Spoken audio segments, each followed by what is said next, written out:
সভাপতির তেল না দিলে মসজিদের মিম্বারে থাকা যাবে না, কথা কোন ঠিক কিনা?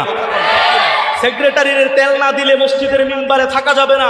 আরে মিয়া, আপনার রিজিকের ফয়সালা তো হয় আসমান থেকে, আপনার রিজিকের ফয়সালা কি সভাপতি আর সেক্রেটারি করে নাকি? জোরে বলেন ঠিক কিনা?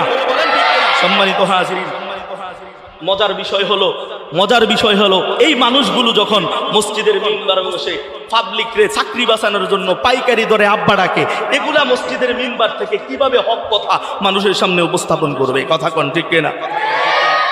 মসজিদের মিম্বার থেকে এদের জবান দিয়ে হক কথা আসবে না। এরা কোরআন সুন্নাহর কথাগুলো যথাযথভাবে বলতে পারবে না।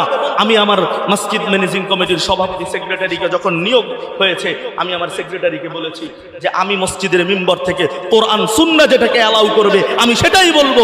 যদি বাধা বিপত্তি আসে এক মুহূর্ত দেরি করবো না, চাকরি ছেড়ে দিয়ে চলে যাবো। জিজ্ঞাসা করে দেখেন, আউলিয়া ভাই আমাকে বলেছিল, হুজুর কোরআন সুন্নাহ যেটা অ্যালাউ করে আপনি সেটা নির্দ্বিধায় বলে যাবেন ইনশাআল্লাহ। আমরা কখনো বলবো না